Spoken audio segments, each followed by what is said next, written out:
A lot of images coming in this morning from over in the UK. There is a royal visit underway, a state visit, as the President of the United States has already been meeting with the top royals in the UK. This time around, though, it's actually happening at Windsor Castle and not at Buckingham Palace. Now, it's interesting. I went over there a couple of years ago. I'd been to London a few times, but never out to Windsor. It's about an hour's drive out there, kind of beyond the airport, the Heathrow Airport. But you see the president here with the guard, and it was very interesting. Something happened that, well, just to give you a little bit of background, the president, he and the First Lady and the King and the Queen, they all arrived in horse-drawn carriages. The King and the President chatting for a while during the journey to the castle. But then these are kind of you would never see the British monarch in second position. But did you notice that right there? So just as a little bit of background, the president, if you remember, when he visited the first time around 6 years ago, he kind of stepped in front of Queen Elizabeth during the first state visit. And this time around, it was quite different. The president was asked by the king to do the honors and step in front of him. I don't think I've ever heard of that happening. You know, they're so specific with the royal protocols. And he appeared to be absolutely delighted by that honor. So he did stop to speak to several of the guardsmen who, as you can see, they're on the green, which it's a huge courtyard surrounded on all four sides there at Windsor Castle. He thanked the commanding officer for the honor.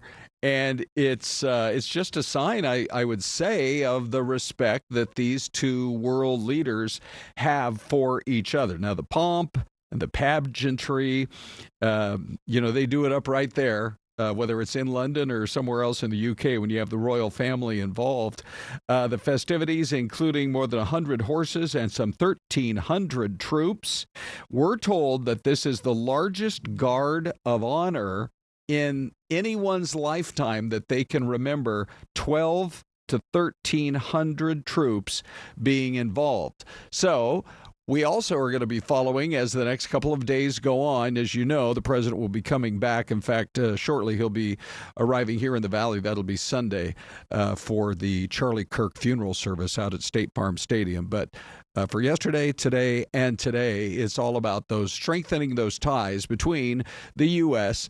and the U.K. He will not, we're told, this time around, speak to the British Parliament. He did begin the visit with Prince William and his wife Kate, right there at the presidential helicopter in the walled-off garden on that vast estate. And then he went over to be greeted by the King and the Queen, King Charles III and Queen Camilla. So tomorrow it will be less about the pomp and circumstance. That's pretty cool, right there where they're pulling up the carriages and you got the horses as well. Tomorrow it's going to be much more about politics. He'll be meeting with the British Prime Minister, Keir Starmer. No address this time around to the British Parliament. But the two sides are still working on all kinds of deals, perhaps maybe an improved version of the trade deal and the tariffs. There you go. How about that foreshot right there? The King and Queen of England, the President of the United States, and the First Lady, and the guard marching right there at Windsor Castle. By the way, if you're ever in the UK, it's worth going out there. You get a very nice tour of Windsor Castle. I'd say more than 50% of it is closed off, as it is during many times the primary residence of the King and Queen. If they are not in London at Clarence House, I think everybody just assumes that everybody in the whole royal family lives at Buckingham Palace, but not so. So about half of it is closed off, but you can tour a good half as well. And so we are just going to continue to follow the day of pomp. Today, by the way, the president gave King Charles a replica of an Eisenhower sword, and Camilla received a vintage Tiffany gold, diamond, and ruby brooch.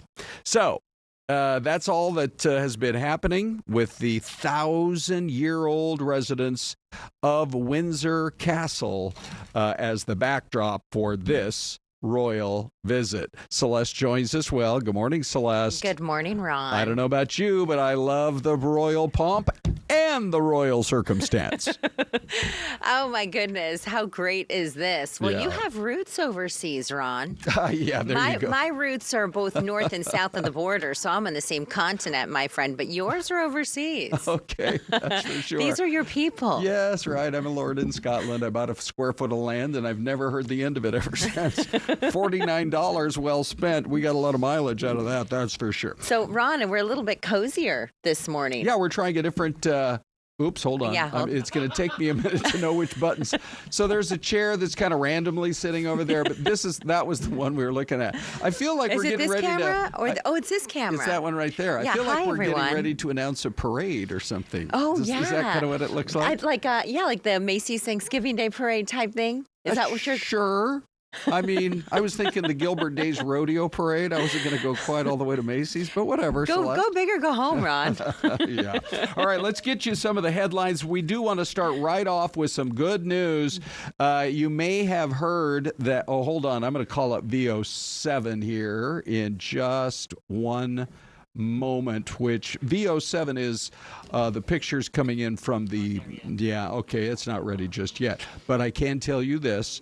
The video is coming in. Mm-hmm. They cleared the bomb squad out there at Turning Point. Hate to hear that there was anything, that was suspicious in nature, but there was a suspicious package. And, through all due diligence, they went out there, had the bomb squad check it out, and it was just fine. Well, and there's a lot of people that are still out there this morning. We had a live look there from our photojournalist. And so, they've opened the roadways back open, and fortunate, Ron, because it's been a busy place last week. Yeah, that's for sure. And then let's go out to Mesa. We're trying to learn a lot more. This to me sounds so frightening. Imagine it's the middle of the night. You have a family sound asleep in an apartment unit out there at about Dobson and Broadway Road. So that would put it maybe a mile or so away from the Mesa Community College campus. So from what we understand, a man armed with a knife managed to get inside an apartment unit. At this point, it is not clear if the family that was targeted, if it was random or if there was a reason the guy did it. But he stabbed the mother, and then she was asleep along with the family's 16-year-old and 18-year-old daughters. So you can it's hard to imagine what could be more frightening to wake up in your bedroom and you realize there's a man there with a knife and he's intending to attack you. So I'm sure we're going to learn a lot more from Mesa's police. We are hoping to get more of a description of the attacker, but can you imagine, Celeste? Yeah. I mean, the middle of the night. Oh, for goodness sakes. All right. But there was a second crime scene, by the way, about a mile or so away. We're told that one of the three, I believe it was the 16-year-old, who managed to get away and try to go get help. So it all kind of unfolded in the overnight hours. Charles David has a comment, Ron, on this. He said, I used to live right there, kind of a sketchy area. I hope they will be okay. That's pretty scary, though, Ron. 18, 16, the mom, and they didn't know the guy. Yeah, no. I mean, it's such a mystery at this point, but yeah, you just feel for this family. It looks like they'll all live, but we don't know. Did any of them suffer serious wounds in the knife attack? Yeah. And you would imagine, you'd wake up and, of course, you would try to fight off a man with a knife. We've had some very prominent stories in our country in recent years about armed men with a knife breaking into a home in the middle of the night with really deadly consequences. So we're so grateful that everybody came out of this one alive, but I know Mesa police are working hard to try to get the guy under arrest. Then we go to the complete opposite end of the valley. There was this old timer here that caused all kinds of a police situation. So the county sheriff's office says that one person was killed Monday at the Sun Health Grandview Terrace Center, the care center And then another person was hospitalized with life-threatening injuries, but the SWAT team had to come out. And as you can see, they had a staging area right there, right out front.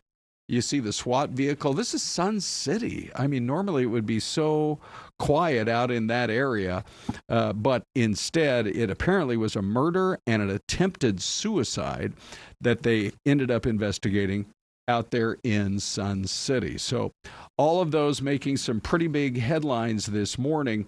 We're also hearing, Syleste, from the mother of a 17-year-old boy who was shot in the back while riding his bike to an In-N-Out. Now, it happened over the weekend, so a lot of people were really not even up to speed on it. It just happened on Saturday near 48th Street and Sonora Road. Brenda Mallory got a call from her son saying, "I've been shot, Mom."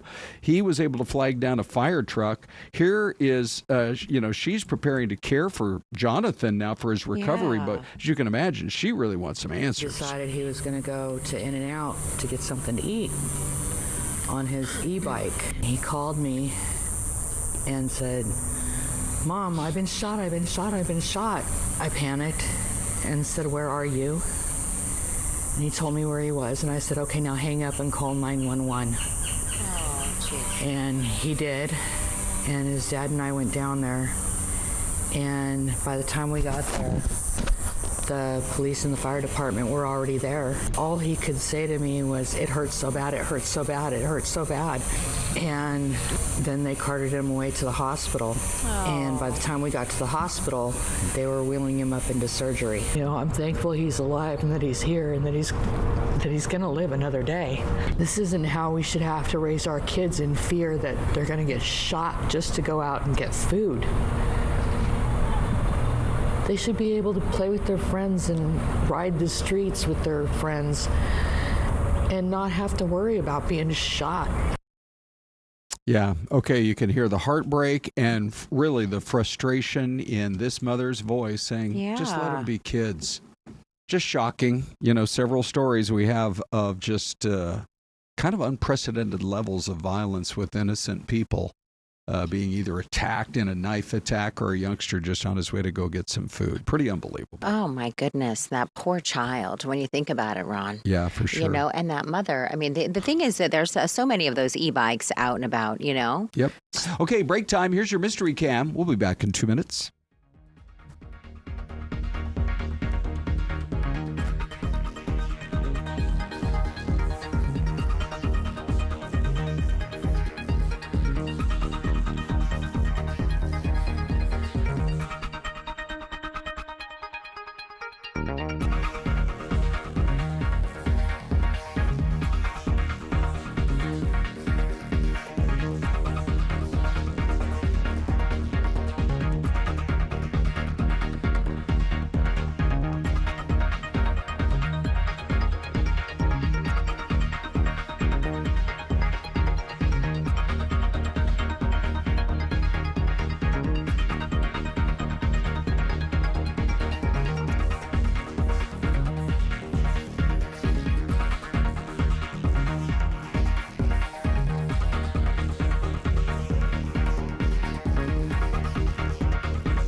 Okay, everybody, welcome back. We are seeing some really interesting guesses today, Celeste, at 1:15 for our mystery camp. We are. Okay, it looks like Mike Fernandez and Stardust says Iowa. V. Miguel says Alabama.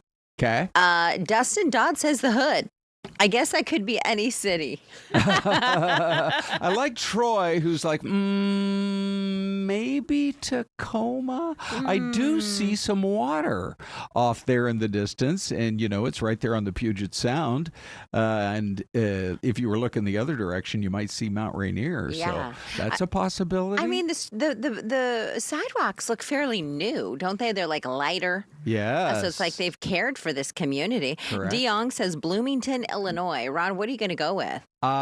Just because I used to live in Tacoma, I love that guess. I'm going to go for the state of Washington. We're going to go Tacoma. Okay. How about you? I'm going to go with DeYoung and a couple of other people, and I'm going to say Illinois.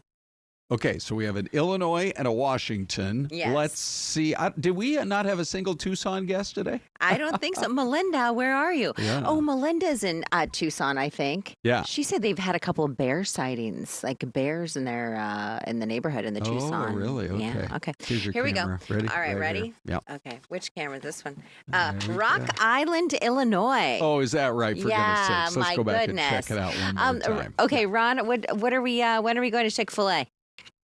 You gonna buy me a gift for winning? But you didn't win. I said, I said Illinois. Oh, you did? Yeah. Oh, for goodness sakes. Okay. Yeah. Yeah, I thought you picked something else. Yes, Celeste, we need to do a Chick-fil-A run. It's been a little while, We used Ron. to dream of having a Chick-fil-A right in our neighborhood, and now that we have one, we take it for granted. Yeah, Ron, for all of you who are with us this morning. So Ron and I have been working with each other for a number of years. Boy, yeah, feels like a long time. Go ahead. Feels like forever. This ball and chain at work. My gosh. And Ron would say, okay, let's go for a Chick-fil-A run on a Friday, payday Friday. Yep, sure. He'd drop me off at the corner at the Chick-fil-A on ASU's downtown campus. On Taylor Street. Yep. I'd run in. Ron would go around the block because parking is a nightmare there. Mm-hmm. And then he'd come around, and then I'd say, Ron, I'm going to stand on the corner, but don't leave me there long because people might get the wrong idea. Oh, yeah. Hurry sure. up. Yeah. I'll be back in a jiffy. It only took like 3 circles around the block, and we picked it up anyway.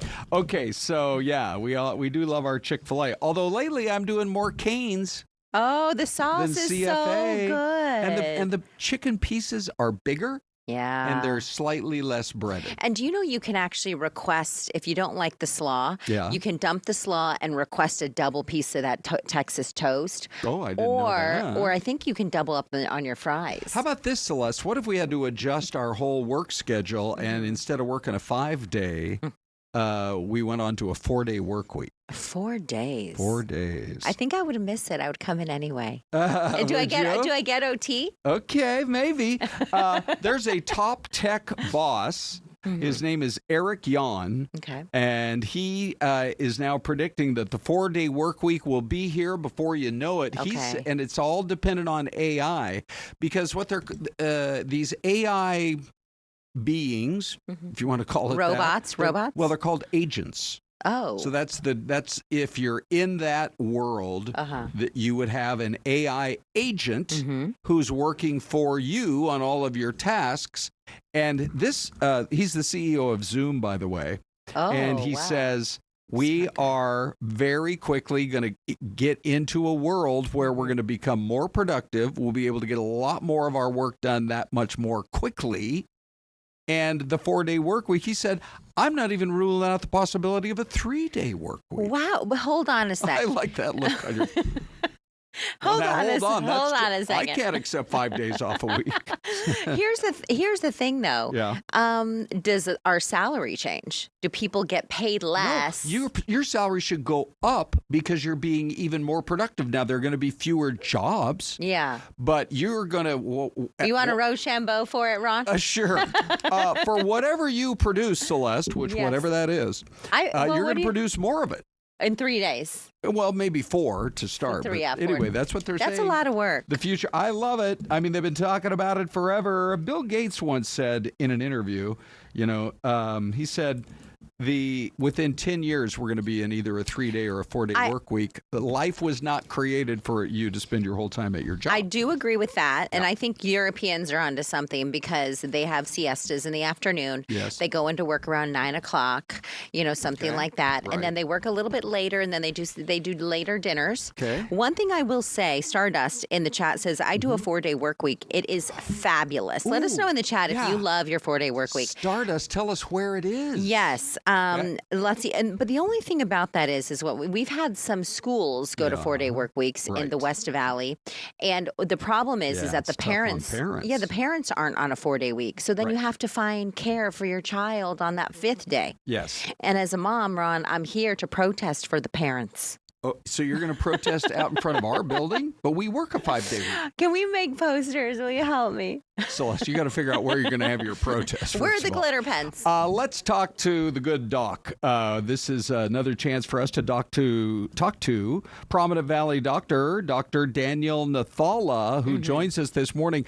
I've been looking forward to this interview for about a week or so, Celeste, because there was a story that came out that said after many years of a downturn in prostate cancer rates, we're starting to see a little bit of a concerning trend. And so men need to be aware of a lot of different things when it comes to the fight against prostate cancer. So Dr. Nethala joins us this morning. Doc, quite the turnaround. What's really going on? Sure. Hey, guys, and good morning. Thank you for having me. Probably a twofold, kind of thing happening. One is that there's a huge delay in access to care, especially in Arizona. A lot of patients don't know that they should be getting screened and are starting to get screened later and later, and people are presenting with, more advanced prostate cancers that way. Another thing is the other side of it is that they're just underutilizing screening. So patients may never have heard about prostate cancer screening, never talk to their doctors about it, and never get checked up for it. All right, is there an age group of men that should be going in more regularly? Or I know, as a woman, I've started getting mammograms because I have a higher risk of that with my grandmother having breast cancer. So my doctors have recommended I go in more often. Is it similar with prostate cancer? If we have a husband or a brother or a dad, should we encourage them to go in at higher rates depending on their age? Yeah, absolutely. It's exactly the same, where especially if you have a family history of it, either in a brother, an uncle, or a father, or if you're of African American race, it's a good idea to talk to your doctor starting in your 40s, I would say, to see, what's the risk and benefits of getting a PSA and kind of getting screened from there. In general, though, our general guidelines recommend between the ages of 55 and 69 to go talk to your doctor about getting screened as well. What kind of lifestyle choices can a man today, whether he's in his 30s or his 50s or 60s, make today that could potentially reduce his risk of prostate cancer? Sure. Pretty much the normal things that keep you healthy and fit and that get you to live to 100. So eating very clean, eating a lot of fresh fruits and vegetables, trying to minimize as much red meat as possible, and then staying very active with exercise and weightlifting.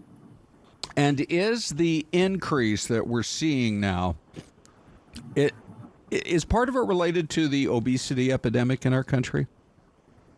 That's a good question. There haven't been any, definitive ties between obesity and prostate cancer, but it's likely linked in some ways that we haven't teased out quite yet. There have been some studies to look at this, but again, prostate cancer is generally multifactorial, so it's hard to have one kind of smoking gun towards it. I had a friend a few years ago who went on testosterone treatment, a pretty heavy dose is my understanding. And then he felt like he was not made aware of the risk of his PSA shooting up through the roof and eventually a prostate cancer diagnosis. What exactly are the ties that do and don't exist between a male's decision to go on testosterone and increasing PSA levels and prostate cancer? Sure. So in general, kind of overall, prostate cancer feeds off of testosterone, and testosterone is just the natural male hormone that is present throughout all of our lives. Going on testosterone replacement therapy has been highly debated in our community for a long time. Really, what matters is if you're asymptomatic and you're on testosterone replacement, that has been shown to be safe in regards to having prostate cancer or developing prostate cancer. Where it gets a little tenuous is if you go to those supraphysiologic levels where your testosterone levels are through the roof on replacement therapy. That's where it can get dangerous. So it really is kind of a fine balance of getting your testosterone replaced and your prostate cancer risk. Do you think some of the numbers that we're seeing as well, doctor, are also from increased testing? Like, are we seeing more men going in for testing? Is that why maybe we're seeing an increase in the resulting numbers? Yeah, no, that's actually a great observation. That's exactly right. So when you have increased testing, we're finding more of these cancers, but that's really our goal because it's so treatable if we find this cancer early, that this is really, we have to weigh the risks and benefits to society in terms of screening kind of everybody. Again, that's why you should talk to your doctor about it, and they'll decide based on your risk factors. But if it is found, it's very treatable if it's found early, but that does increase the numbers, going up over time. And how often, and I understand your answer might be somewhat age-based here, but how often should a guy get in there for that prostate cancer check? Oh, and one other thing. Let me just jump in with one other part. Once you get established, once you see a doctor once for it, it's generally 1 to 3 years, kind of in that interval, as long as things checked out okay. And then my other question is, if you go and you regularly get your PSA checked once or twice a year, that kind of a thing, and you constantly are seeing it not explode but creep up continually, at what point should you actually be concerned? Yeah, so it'll depend on a couple of things. In general, there's no one size fits all for everybody, but in general, we say a PSA above 4 should get you in a urologist store to be evaluated, with further imaging and possibly a biopsy to see exactly what's going on in the prostate. But some medications can falsely lower your PSA. So some men who are taking finasteride, your PSA can be lower, and you actually have to double your PSA number. So let's say it's 2.5 and you're taking finasteride, that's actually 5. So then you should have been, seeing a urologist sooner than that.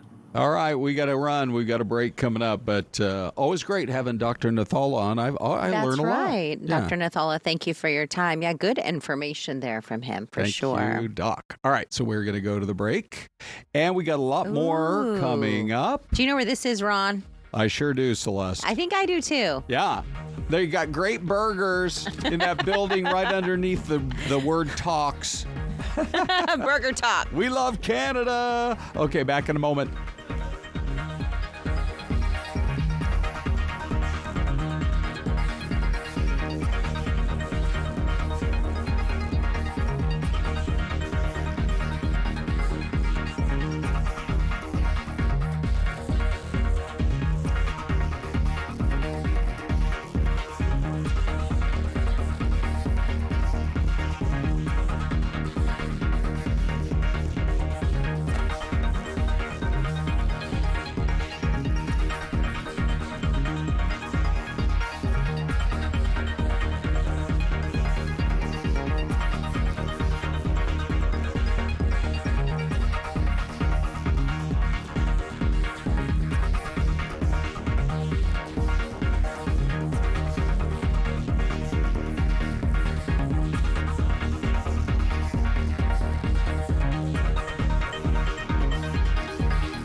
Hi, everybody, and welcome back. 10:30, it's Fox 10 Talks. Ron and Celeste, really glad to have you hanging out with us today in the chat. And we are, if you have just discovered us online. Then it's a good day for you. It's a great day. You are part of the friendliest chat on the internet right over here. Yeah. You're going to love chatting with Stardust or Charles David or Jen's Wall or Lil Philosophy, Brandy the Bookworm. Or Darla. Yeah, Darla for sure. Nicole. She's joining us too. We love chatting with all of you. And if you're new to the feed, let us know where you're from. We'd love to say hello. Yeah, by the way, Miguel Fernandez Flores says, what are some recommendations for a healthy fitness lifestyle in Arizona? And the doc has already come and gone. But I tell you, these mountain hikes, once the temps get a little bit cooler, or if you can get out in the morning when it's still in the 70s. Even there's some people that actually hike with night lights on, like headlamps. Oh, I've seen that. Up on Piestewa Peak, and there's a group of them who go out and they'll go out at let's say 3 or 4 a.m. Yeah. So then they're done. Really, they're watching the sun rise as they're coming down the mountain. Yeah. Yeah, really pretty. That's really nice. Hey, it is going to be a memorable weekend here in the Valley. We have the president coming in, the vice president coming in, the secretary of state, a number of key notable figures from the administration, and a lot of other people who are just very prominent in the conservative movement. Our Dominique Newland has a report for us from just a little earlier this morning where the memorial continuing to grow. Yes. Out in front of Turning Point USA, plus a preview of the plan for this weekend.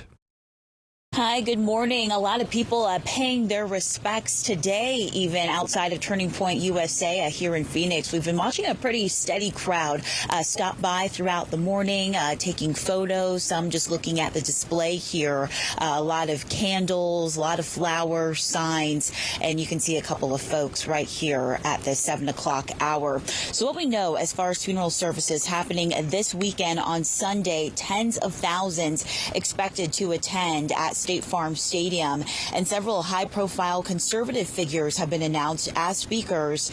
So speakers giving remarks include Erica Kirk, Charlie Kirk's widow, President Donald Trump, Vice President J.D. Vance, White House Chief of Staff Susie Wiles, Secretary of State Marco Rubio, Health and Human Secretary Robert F. Kennedy Jr., National Intelligence Director Tulsi Gabbard, Donald Trump Jr., Tucker Carlson, Deputy Chief of Staff for Policy Stephen Miller, and Sergio Gore, the ambassador to India, and more names are expected to be announced.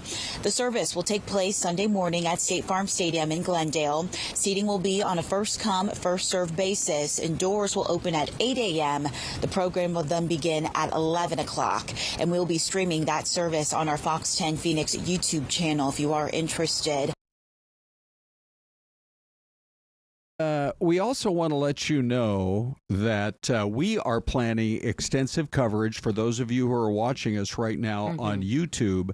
We'll have hours worth of coverage on YouTube Sunday morning before the service itself ever starts. Yeah, Ron and I will be here. I believe we're going to start maybe around 8 a.m. We're kind of still working that out. But from 8 a.m., that's when the doors open at State Farm Stadium. That's when folks can start walking in. We're anticipating, Ron, that there's probably going to be people waiting out in front of the stadium. I'm sure of it. Even a few hours before that. And, of course, they're expecting a packed house. I mean, they could have held it at a number of different churches in the Valley. We have some really big mega churches, right? Some that Charlie Kirk was in fact frequented, but this location is big for a reason. Okay, so also going to be on fox10phoenix.com and on Fox Local, which if you don't have it yet, that's our free app that gets you a lot of the programming plus our regular newscasts as well. But you're right. We'll be here bright and early with you guys on Sunday morning, and then we'll transition right into the service itself. And I think you're right, Celeste.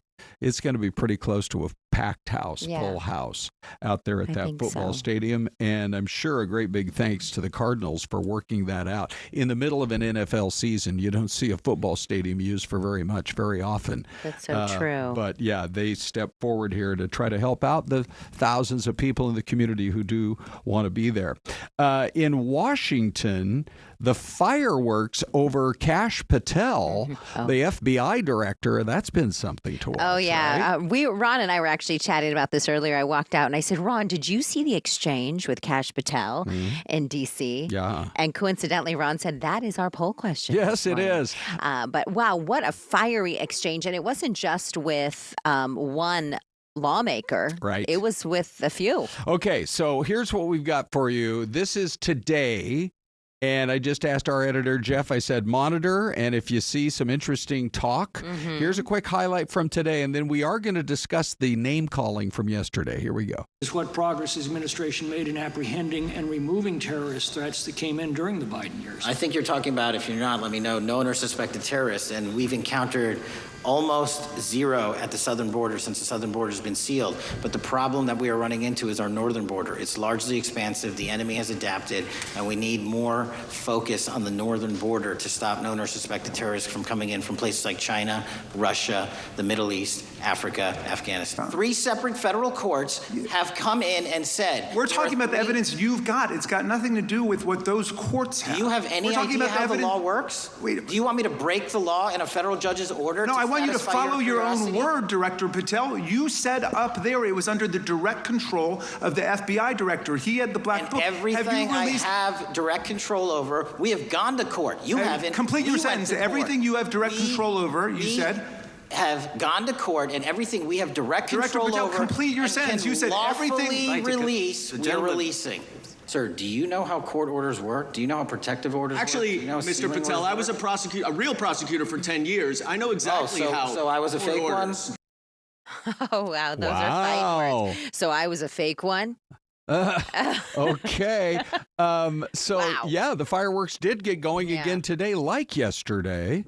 Yeah. But yesterday was the one everybody's talking about. We want you to kind of hone in on this give and take with Adam Schiff, well-known former member of the House, now a senator out of California, and Kash Patel, the FBI director. Here's what it sounded like, and then we want your take in the poll question. My time, not yours. My God. If you want to talk about dividing this country, it is I follow you on your social media posts that tear this country apart. To address your falsehoods. Oh, you can try all you want in this country. to not take responsibility for what you have said. Sir, you're making a mockery of this committee. Sir, you don't tell me my time is over. The people of New Jersey tell me what my time is. You can't lecture me. You can tell me my time's over. You may be the charge of the FBI, I'm not going anywhere. but I am not afraid of you. Mr. Chairman. Not afraid of you. I'm not surprised that you continue to lie from your perch and put on a show so you can go raise money for your charade. You are a political buffoon at best. Wow. Yeah, no kidding. Okay, you didn't see the woman behind Adam Schiff. Did you see in entirety of the 12-minute exchange? So the woman sitting behind Senator Schiff, she actually had these big posters with the picture of Kash Patel with quotes that he's made in the past. And she was standing up with different posters during the time that Adam Schiff was talking. Oh, like it's supposed to be choreographed. Exactly. Okay. And so at some point... But there's so much yelling going on. She's like, which poster now? Well, I just thought to myself, what is happening? Is this theater? Or why and who paid for the posters? Is that the tax dollars? Oh, yes. Or did it come out of Adam's paycheck? Right. Straight from his paycheck. He goes down to the bank. I need an extra $20 for posters. Did he sell the money over to his assistant? All right, here we go. Kash Patel calls Adam Schiff a political buffoon. Boy, these numbers have moved around. 7% say there are plenty of buffoons in Washington. Schiff's not one of them. 81% of you now say, I agree with Kash Patel. Schiff is a buffoon. And then there's a 12% option right there. You can grab the QR code. We want to know what you think. The yelling and the name calling's out of control. Tone it down, gentlemen. So we have some great comments coming in. Stardust says the name calling is ridiculous, childish, and embarrassing for our country. And then here's another one real quick, and then we'll get to some of these YouTube numbers. Melinda, what does yelling and screaming at each other accomplish? Let's teach our children to do better because people are watching. You're correct, Melinda. Weren't we supposed to learn that lesson in first grade, Celeste?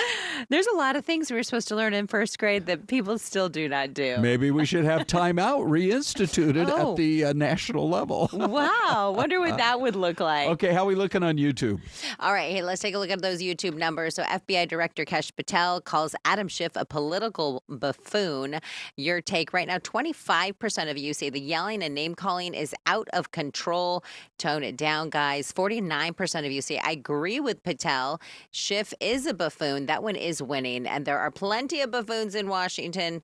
Schiff's not one. 26% of you say that. We have over 600 votes there on YouTube. Our audience is going to celebrate because... Big D. Yeah, that's right.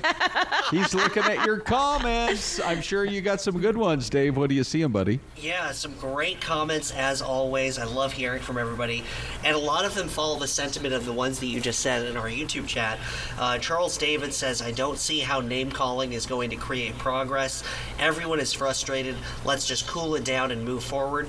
And Patrick Johnson, 1724, says, this is why things are not getting done. The name calling, insults, etc. When coach at bowling, I listen to the other coaches. It's like a team. We don't have that in our country anymore. It's like the Jerry Springer show, and people are dying from it. The threats, the violence, it all has to stop. Couldn't agree more. Keep the comments coming. Keep the engagement up, guys. We love hearing from you. That is such a good point. I didn't even think of it. It is. It's like a bad episode of the Charlie Springer show. Wow. Okay. Oh, brother. By the way, since we have Dave here, you know what? We'll talk about it after the break. We got a great story about things are changing in the hotel world. Oh, and why would Dave know more about that? He's a kind of a well-known traveler. Dave, what was the last hotel you stayed at? It was the Lowe's in Atlanta, Georgia. Wow. Yeah, it was very fancy. Someone's getting paid good. How about when it was on your own dime, when you were like on a family trip or something? Oh, gosh. We love doing staycations in the Scottsdale area, the greater Phoenix area. Nice. We did the JW Marriott Desert Ridge. Wow. They've got a good they have a nice lazy river, Big D. I mean, really I'm just looking for a nice country inn and suites, and Dave is operating at a whole different level. Well, I have to say the Hampton Inn and Suites, at the Hampton Inn and Suites, the breakfast, they have same for Comfort Inn, chia seed pudding. Okay. They've got overnight oats, and it is delicious. Good. So Celeste good. Goes for the chia seeds. I go for the fresh, hot, crispy waffles. It's good for the digestive system, Ron. Yes, that's for sure. Keeping us healthy. Okay. Hey, Bella is off today, but we do have Dave coming up. And can you believe it? It's already time for the ADOT sign contest. We're going to go through some of our favorites. Plus, wait till you see the outtakes when Celeste and I, a couple of professionals, tried to do a promo session yesterday. It's all coming up next. Wow, somebody's getting...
Well, now this is another town that I have not yet been to, Celeste. Have you been to St. Louis? I have not been to St. Louis, but I wonder what type of influence they have. Look at that building to the right. It looks like very castle-ish. It You know what I'm does talking look about? like a castle. Do Like- they have their own royal family, do you think, in St. Louis? I don't know. I'm wondering if Rapunzel's going to let her hair down from the top of that tower. Let down your golden hair. Well, I actually remember now. Here's kind of a funny story. So I'm sitting in 6th grade. I'm 11 years old. And we had this great teacher. She was amazing, Estelle Taylor. And she was the funniest teacher I ever had. And she said, in St. Louis, they're building this arch. This is back when it was under construction, back in the 60s. Yes. And she said, I heard a comment from one of the construction workers yesterday who said we started on both sides and we're going to meet in the middle, but we were about, I think the joke the guy told was we were about 2 feet short, so we're just looking for a girdle. She thought that was the funniest thing. Here's a bunch of 6th graders who are like, well, what's a girdle? Did she explain it to you all? Or No. That's kind of PG-13. It is. I mean, I get uncomfortable anytime we do girdle chat. Well, YouTube's the perfect place for it, Ron. What is a girdle, Ron? Can you tell me? Right? Celeste, you're going to get us both in trouble. We'll start with what is a woman, and then we'll go to what is a That girdle. could definitely get us in trouble these days. Okay, so Actually, a girdle is also a man's. He uses it for football. I just texted girdle, and look at or Googled, and look what came up. It's like those tight pants that football players You're wear. not going to get a man to admit he wears a girdle when he's playing football. Yeah, it says a girdle is a form-fitting foundation garment that encircles the lower torso, Ron, right. extending below the hips and worn often to shape or for support. No, sorry. I mean, if we're talking about a jock strap, that's something different. But That definitely is is on into PG-13. So that is offering support of a different kind. Okay, so Dave's still with us. This whole story, I'm utterly fascinated. There's a hotel in Vegas that when you go there, do not expect to be greeted by a human. There is an interactive robot, and you knew this was coming, right? Businesses are looking for ways to embrace AI and cut their overall expenses because the robot, all you got to do is make sure his battery's working. He'll work 24 hours a day, 7 days a week, and never ask for vacation. That's so true. So supposedly he's been programmed with a little bit of wit and humor. His name is Otto. And he works at the Autonomous Hotel in Las Vegas. I wonder if they're going to branch out. We'll see one of those here in the Valley. What if Celeste, he's at like you? I just marked your arm with my pen. We're a little Ron's too. Ron's trying to give me a tattoo. We're experimenting, but anyway, what were you going to say? So I was gonna. There's that. Oh, I long for the old. What are we? What are we now experimenting? those were the days. Anyway, what were you going to say? Well, I was asking people about Vegas. Like, do they like Vegas? Mr. Pavoline says he loves Vegas. Yeah. And I said, what do you love about it? So I'm waiting for him to respond. Here's the thing with the robots. They're going to have to be reprogrammed or updated. What happens if something changes?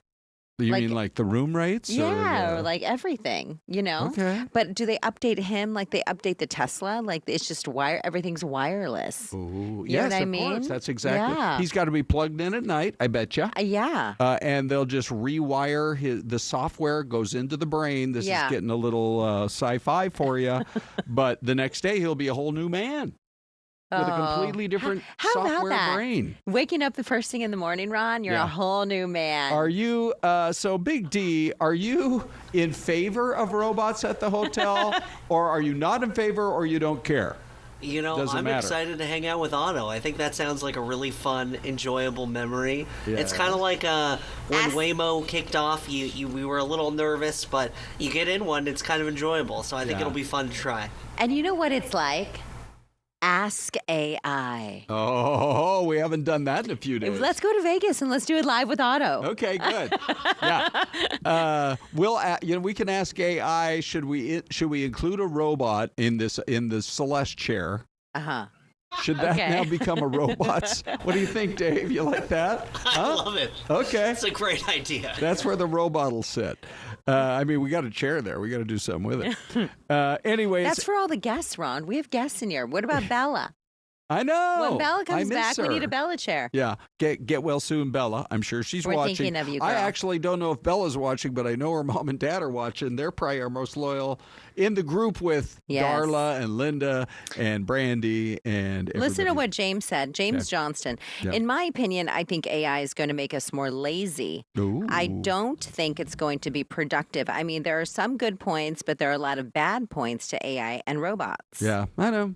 Definitely, we got to keep an eye out for that. All right, let's go. Here we are. ADOT's popular annual safety message contest is underway. Now, they call it the safety message contest, but really it's just to have a good laugh. But they're trying to get a message across. So these are a few of our favorites from over the past many years, Celeste. Buckle Up Buttercup. That's cute. Yeah, because there was a song. Did you ever hear that song back in the 60s called Build Me Up Buttercup? I didn't hear it in the 60s, but Okay. I'm familiar with the tune. We can't sing it. We can't play the music online, any of that bit. But how about this one? Get Home Alive. Don't text and drive. That one's not funny, but it gets to the point. It does. What about this one? Don't learn safety by accident. Okay. I do kind of like that one. Let's see. Jeff, our editor, Jeff, just randomly picked a few here. Road rage gives you wrinkles.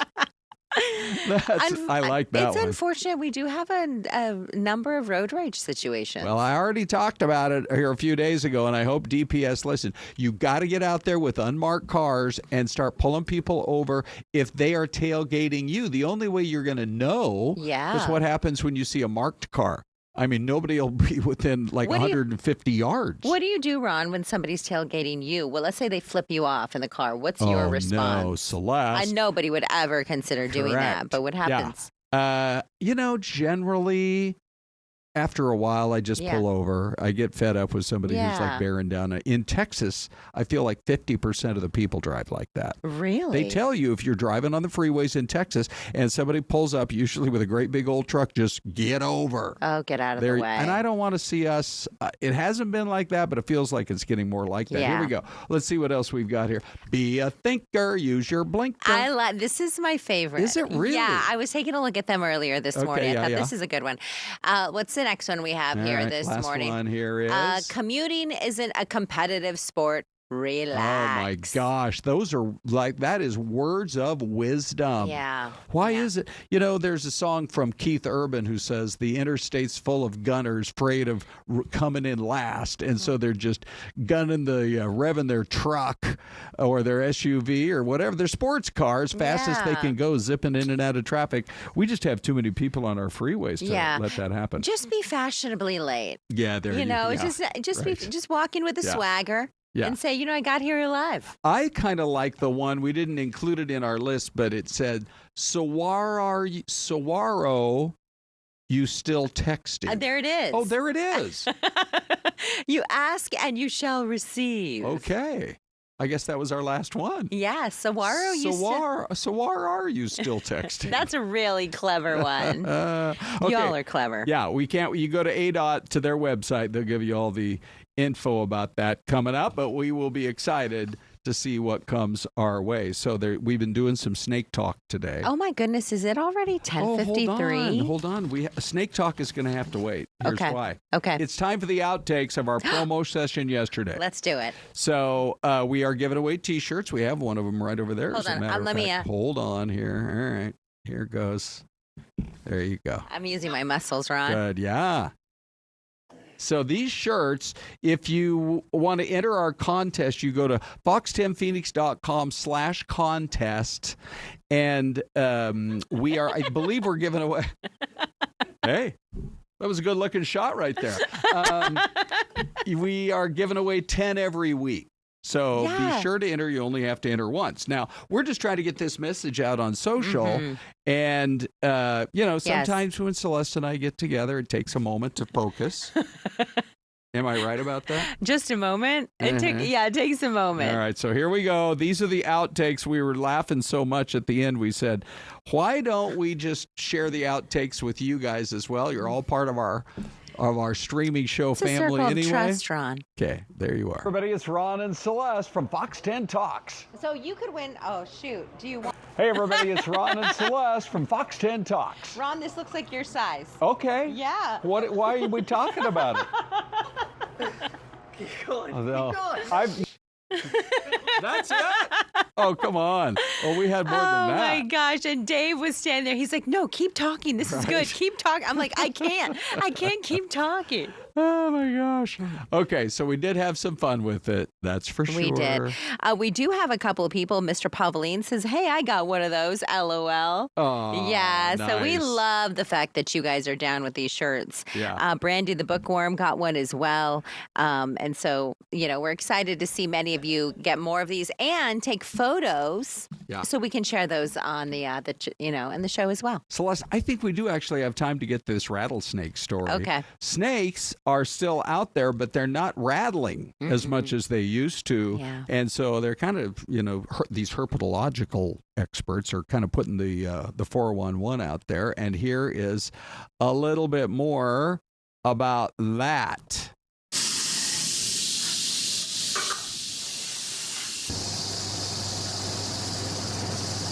Yeah, so there's no evidence that says that that's happening at all, and it wouldn't be able to happen that fast, even if it were the case. I mean, we haven't been here that long. Evolution takes longer than that. Sometimes they'll skip the posturing part, especially if someone puts their hand right on it while they're reaching for a golf ball. They might just go straight to a bite. Well, rattlesnakes usually don't rattle. In fact, in the wild, they rarely rattle. The majority of rattlesnake encounters that a person's going to have out there are going to be ones that they never even know about. They don't know what you are. They probably, more than likely never seen a human. They don't know what you are, and all they want to do is not be with you and get away. The best thing I've heard, or the best saying I've heard, is kill ignorance, not rattlesnakes. Oh, that's a pretty good quote right there. Wow. Ooh, and listen to them out there in the wild. I have never come face to face with a rattler. Yeah, me neither. Yeah, and we both have done plenty of hikes, that's for sure. But anyway, they're saying, look, it's not that there's some earth-shattering change going on in the evolutionary cycle, that they're just not going to rattle anymore, but people have reported apparently having encounters without hearing the normal rattle. And so I thought it was interesting what he said. He said sometimes you may just stick your hand in the bush to grab your golf ball or baseball or soccer ball or football, whatever it is, and it just comes out for you. It's not, there's no warning. Yeah, I know. All right. So now you got the warning. Yeah. That's for sure. And also, this is the opposite of, what's the opposite of a warning? Oh, an invitation. Yeah. To stick with us for the next hour, because Anita and Danielle are up next. All right. Have a great day.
guess who's here? Danielle. The blondes who babble. That's right. We're taking it back to, was that last week? I don't know. When was it? No, I think that was like 2 or 3 weeks ago. Okay. But Ty is back. feeling under the weather. I know. And poor Ty. Hopefully he'll be back. He was traveling, though, so I'm wondering if it's Sometimes that gets you down residual. a little bit. Could be allergies. Are you feeling allergies? I actually am. The last 2 days, I have been sneezing nonstop. I have been sneezing quite a bit as well. Which is weird. I guess Everything the else weather's is fine. changing. And do you like the new shot? How does everyone feel about the new shot at home? We switched it up because we used to sit across from each other. And then we have the guest in the middle, right? Typically, but then the poor guest would be looking back and forth. Yeah. This is something like ping pong. We suggested a long time ago, so I think we'll. Dave heard us back there. 5 months later, Dave. What do they call you, Big D? That's how my husband hears me too. 5 weeks later, he's like, "What'd you say? We don't have any cheese." Typical. A couple news things to talk about. Yes. And then lots to get to. Lots to talk about. So first thing is we're talking about allergies, fall weather, potential cool downs. But unfortunately, the thing that the Phoenix Fire Department has been talking about are all of the hiker rescues that we've seen. And so within I think it was the month of May, we had a hiker who died on the Shaw Butte Trail last week. And firefighters are really wanting to remind people it feels like it's cooler. Exactly. But it's not. I know with the 50 mountain rescues so far this year since May, and we had about 30 this time last year. Yeah. So it's definitely up. Yeah. You were out there recently with one of the biggest ones. Yeah, that was when they were recovering that hiker's body, that man from New Mexico. So that was a pretty big one. But even being out there in that morning, it was so cool and it felt amazing that morning. But right when that sun comes up, it's so different out there. I agree. It's so hot and it happens so quick. And, we're out there all the time and we see so many people. You see people who look extremely prepared. And then sometimes when we're out there doing stories, even, the photographer, myself, we're like, hey, do you have different shoes that you're going to be wearing? Or do you have a water bottle that's a little bit bigger? Mm-hmm. Yeah. So I think you have a lot of people from out of town who just don't know the topography and it's pretty scary out there. I was out on the golf course yesterday doing a live shot, and when it was cloudy, it was fantastic. Yep. But the second that sun came out, I felt like it was really, really hot. I think we have some sound from you from the fire department. Let me try to play this for you guys. I've seen an uptick in mountain rescues. Obviously, it is hot outside right now. It's still over 100 degrees. You wake up in the mornings, it's low 80s, high 70s. It feels beautiful. You might start your hike early and feel really good, and then as the day progresses, it gets hot really quick, right? So we want to tell people, just like any type of hiking, to be prepared. Pretty warm, but I know how far to go out and when to come back around. If you're gonna come hiking, be smart about it. Research what you need. I feel like people should come out here partnered up. Never come out don't go anywhere alone. So that is one of the things that the fire department says. Tell someone where you're going. Have a charged cell phone. Even if it doesn't always work, sometimes you can make the emergency call. This is the one thing I learned many, many years ago that I've always taken away. When your water supply is halfway full or halfway empty, turn around and go back. Yep. And like you said, it's so deceiving out there. And that one woman said, I know how far to go and I know how far to come back. And know your limit. But some people have never climbed it before. But I also feel like you said, it's deceiving. You might feel like you're doing really, really great. Yeah, there was one time we went up the Cholla Trail, and I remember you and Vina Costa. We did, yeah, and it was that was rough. It was crazy because in the morning, when the shade is on that side of the mountain, it felt amazing, and we were doing great, and we were going, and it was fantastic. And then all of a sudden, when we started heading down, and that sun peaks. It was a whole different story at that point. It was extremely hot. And then Charles David is asking body armor, IV hydration drink. It works. You can feel it.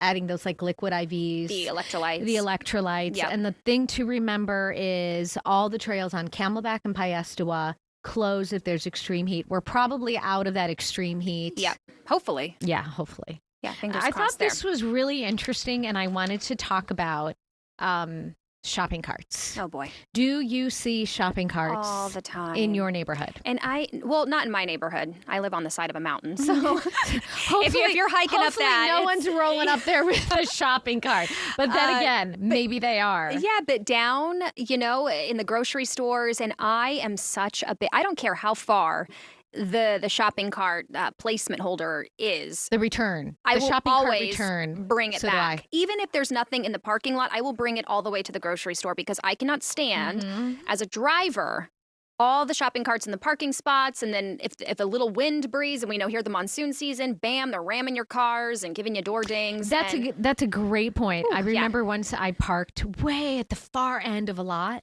because I had a newer car and I didn't want to ding. Oh, yeah. And I came out. A shopping cart? Shopping cart in my car. Of course. I couldn't figure it out.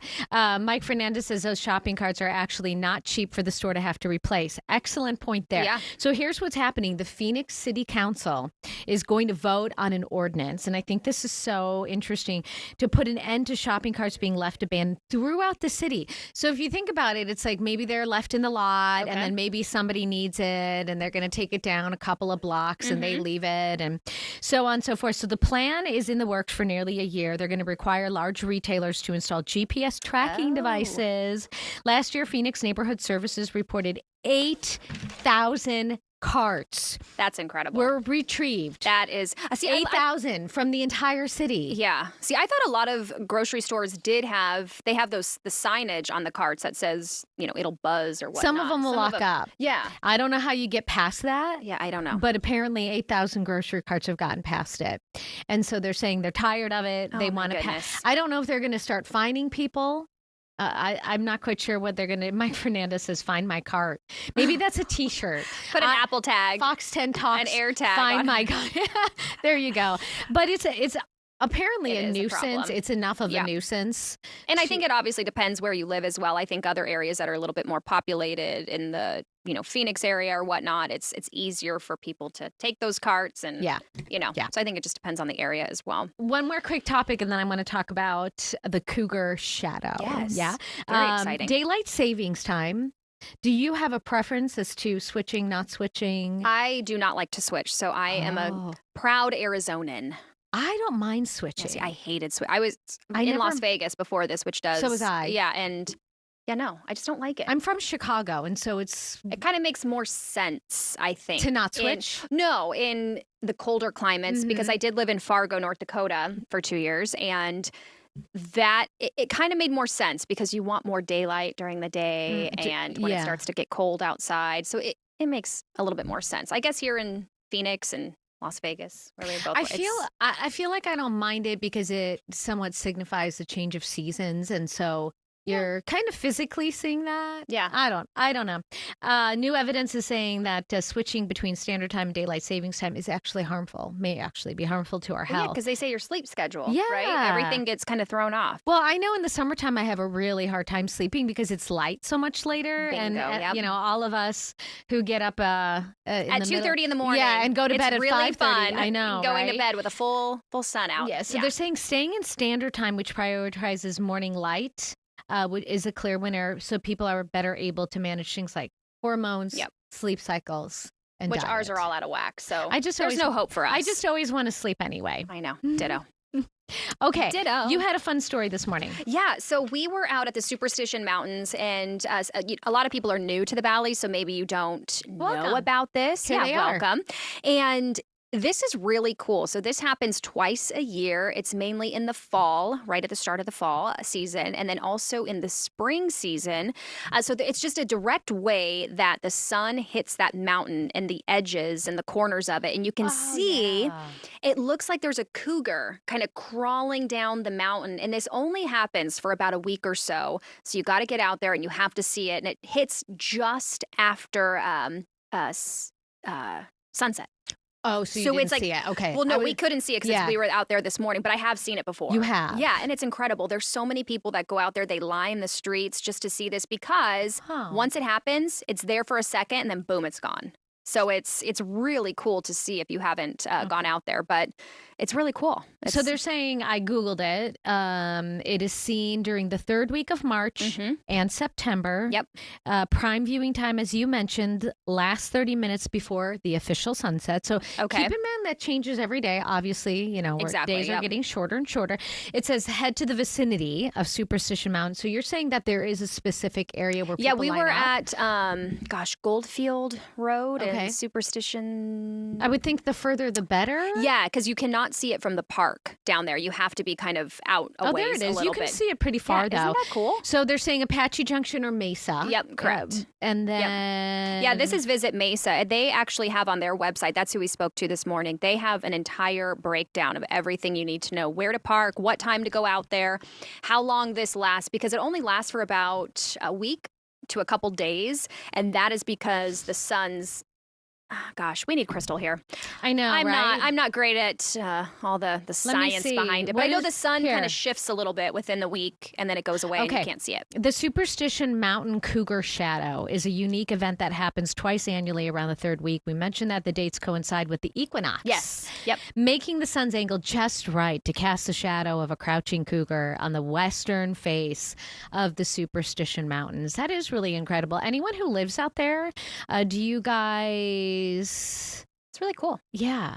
We went out there. I was out there a couple years ago, and it was so fun. Jen Wall says, I live right where this pic was taken. I see that view every day when it's there. Oh, that's How so fun. incredible to that would open be up fun. your windows and check that out. Yep. That's really neat. That's really cool. I love that. Yeah, really cool. And I think it's the gal from Visit Mesa said Saturday is pretty much like the last day to see it. Because we're then entering equinox, that. Okay. Yeah, then it shifts and then it's no longer there. So 2 times a year, and we are in that week right now. So still a little bit of time to get out there and try to That's really try neat. to catch it. I'm leaving it up. I know that they love when we're chatting, but It's I super just think cute. it's so absolutely cool. And she was also saying, too, that when you go out there, it's obviously best when it's a completely clear day, because if you have those clouds, they can kind of shadow it a little bit. So hopefully, I think Check the weather. We're expecting some rain, I think, on Friday. That's so. what AI says. Make sure to check the weather. There you A go. clear, cloudless evening is crucial for the shadow to be visible. So if you miss it in September, you can head back out in March. Yep. And check that out. But maybe that's something we'll do on Saturday. Okay, so coming up, we are going to be talking about, do you know your neighbors? I only have one neighbor, and we do know him. Yes. Okay. We're going to talk about how well people know their neighbors. We've got another really fascinating story, and then we have a guest who's going to be talking about if you drive an EV, the tax credit's running out. Oh. So she has a little bit of information on that. Got it. I don't have one. I don't either. So, but I'm sure a lot of people out there do. Yeah, absolutely. Okay, you guys. Brandy the Bookworm says, how did this year go by so fast? I agree, Brandy. When I read 99 days away. I know. 99. I saw Beth and Friends. She posted her little 99. 100-day countdown yesterday. 99. And we'll be right back. Crazy. 99.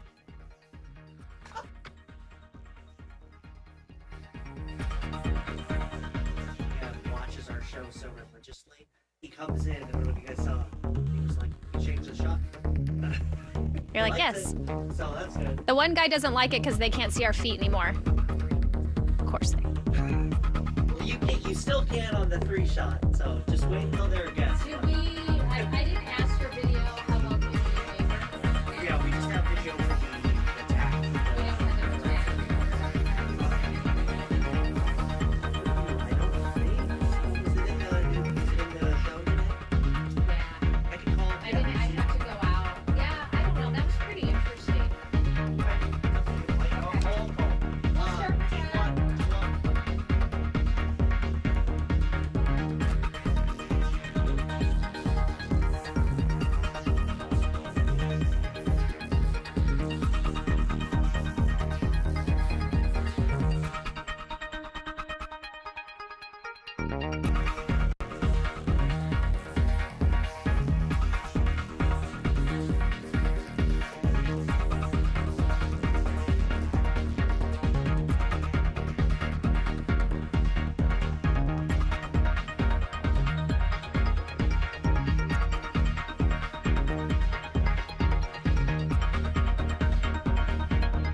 let's make live sure and the in mic. person. Well, it says the mics are off, but then sometimes it says they're on.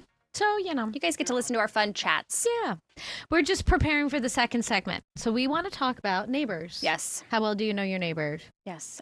So I moved about 2 years ago, but before I moved, I had a little cul-de-sac of 5 people. So there was just 5 homes in the cul-de-sac, and we all knew everyone. And it was fantastic. It was wonderful. And everybody was just a community, and everyone looked out for each other. Did you go out in the evenings on a weekend and sit down with coffee or and wine or whatever beverage of choice, and then watch the kids play and sit around and talk? And everybody would help out with yard work. And oh, really? Yeah. It was actually really cool. It was so fun. Really? And then I moved. But wait, I have to go back. Yeah. Was there ever concern about drama, though? No. You know, like maybe one neighbor would upset the other neighbor, and then these neighbors are fighting. Like, I think what was so great about it is that we were all in such different life phases.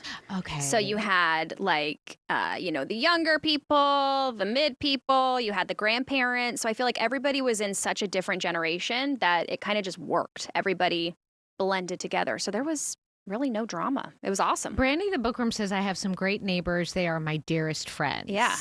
Which is awesome because I feel like nowadays nobody talks to anybody. Yeah. And when you see your neighbors, you're like, we say hi. You hide away. We see our neighbors. We say hi. Yeah, which is amazing. Yeah. And then I think we all exchange cell phones. So if anyone needs anything, you can text, you can call. But we're kind of on a busier street, so it's not super easy. Yeah.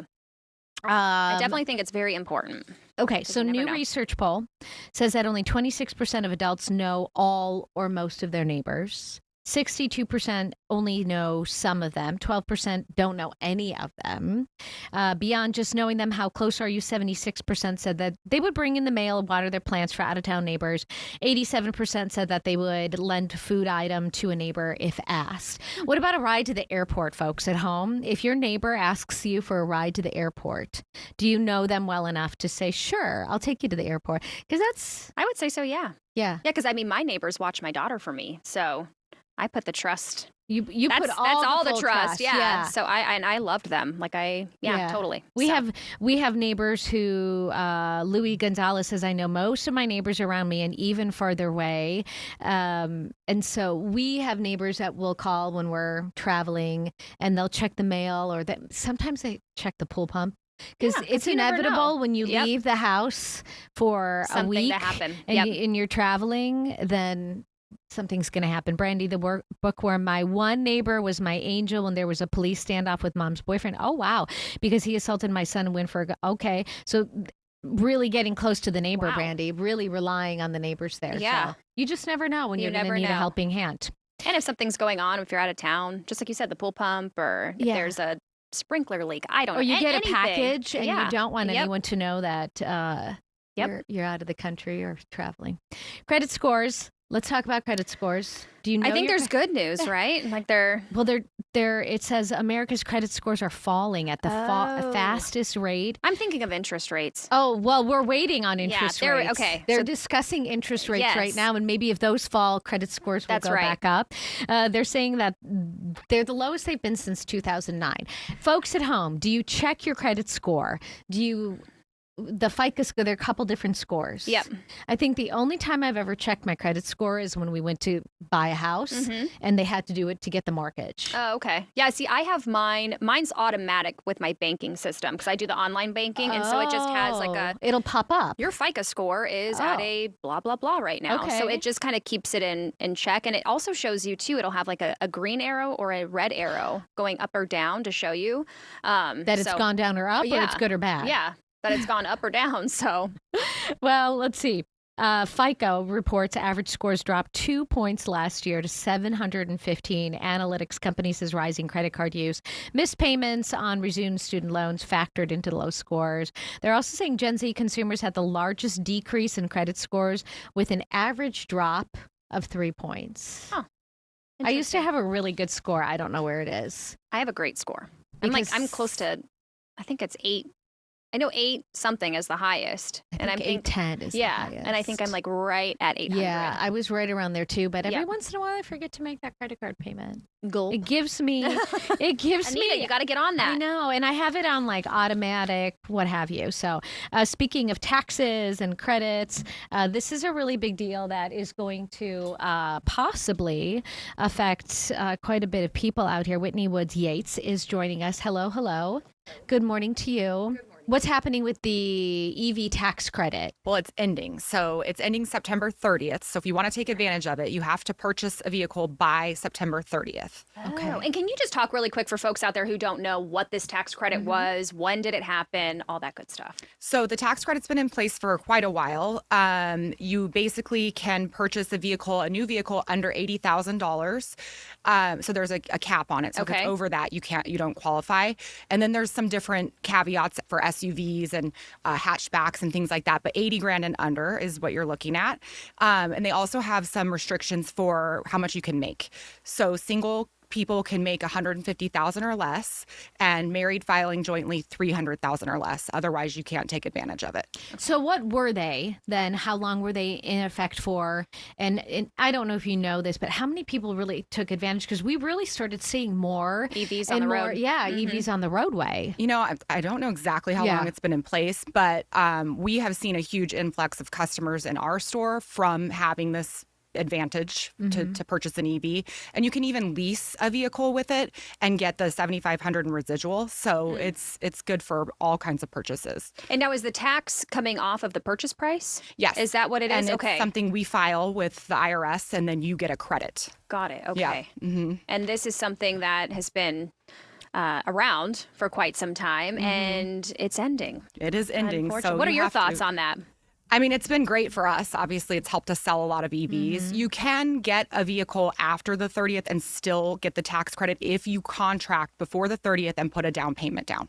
So if the vehicle's in transit, the one you want, and it's not on the lot yet, as long as you have a purchase contract signed and a down payment made, then you can still take advantage of it after. It's not so complicated. Okay, so the EV credit was created during the Obama administration back in 2009. Yeah. So it really has been a long time. It's set to end, as you mentioned, September 30th.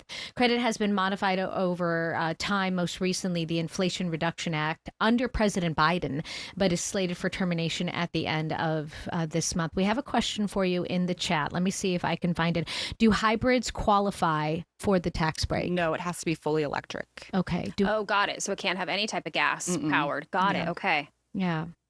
This is interesting. Do you think it's going to drop? Like the interest in EVs? Well, no. Yeah. Do you think is this going to? I think it definitely impacts people's decisions because a lot of people did it due to the fact that they could get $7,500 off. But I know the manufacturers across the board have a lot of discounts on EVs, and so do dealerships. Yeah. So we're moving them fast, and people are still buying them. So hopefully it won't, but definitely could impact sales.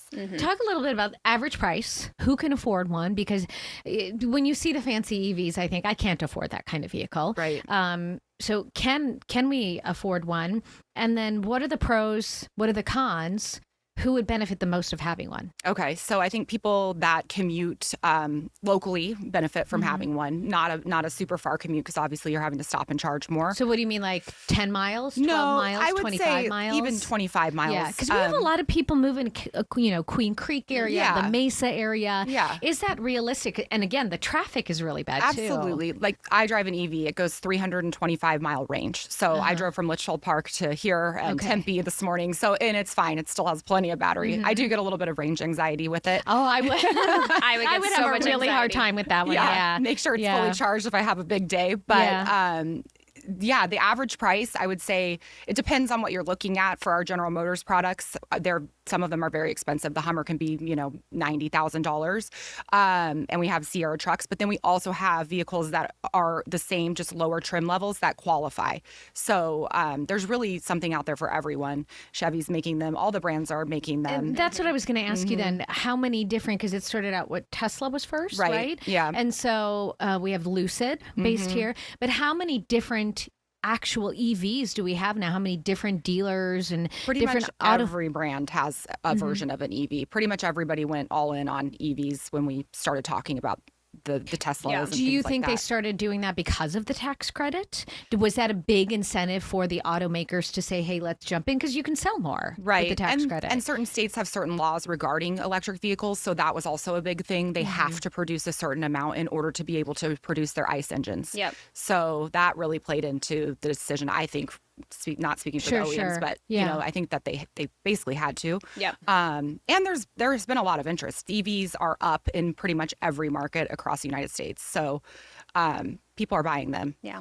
I was sad that the cloud plate here in Arizona. I literally was just going to ask you that. Because that was a huge incentive, especially I used to live in Queen Creek and have to commute down here to downtown Phoenix, and it was a nightmare. Yes. So I was going to say, like, I'm going to get an EV just so I can drive an HOV lane. And by a lot of myself. people did that. I heard that a lot at the dealership. Hey, I work really far. I want to be in the HOV lane. So that really stinks. I don't know if they did it yet. It's happening soon, right?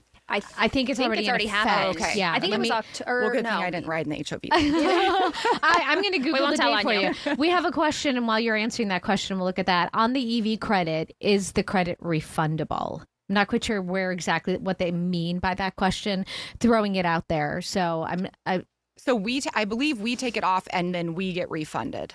Okay. So you guys take it off the sticker price and the customer's not paying it. You guys Right. basically pay it and then you get that money on the back end. We have 3 days to file with the IRS by the Got it, time of okay. purchase, and then the dealership gets the money back. Okay. So then I know you've kind of mentioned, but then moving forward, how do we continue to appeal to the customers who want that EV but aren't going to get that credit? Right. We're giving discounts. Yeah. We're selling things below MSRP. Wow. We're back to that era.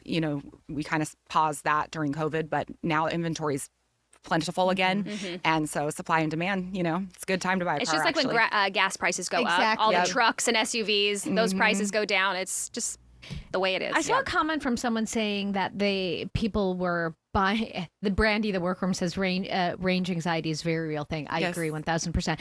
Somebody said that people will buy the EV, get the credit, and then sell it. Oh, and try to make money on the Mhm. deal. I mean, really, once you buy a car and you sell it, once it drives off the lot, you're not getting that money back. Yeah, that's what they say. I don't think right? that strategy is going to work very well. Okay, how do people find you? We're running out of time. How do they get more information, questions, so on? Okay, it's yatesbuickgmc.com, and we have several makes and models that qualify for this. You can go to our website and find us anytime. Awesome. You have a couple days left. Yep. Ooh, there you go. Yeah, I can't believe it's almost the end of September. I know. Okay, guys, Crazy. Des and Ron are coming back. I don't know if you'll be here tomorrow. Maybe Ty You will never be know. Here. You're not I just coming go back. wherever the wind blows me. Me I won't too. be here. Most of the time, I just do what they tell me to do. That's right. Okay, everyone at home, be safe. We'll see you guys tomorrow. Des and Ron coming up.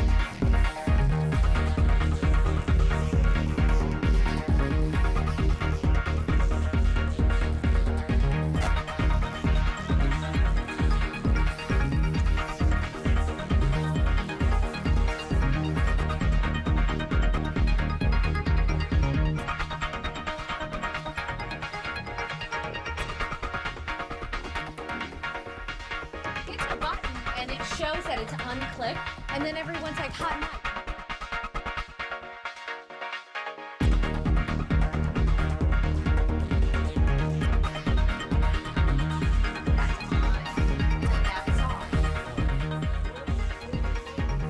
Don't hit the button.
Hey, everybody. Welcome back. 11:30. I'm going to be right. I want to get it all centered. We're right here. There We're you are. switching things up a little. Yeah, we are. Well, we both got our big drinks here. Which one's bigger? I think you win, Des. Do I win that? Seriously. Oh, gosh. Look at that, Wow. would you?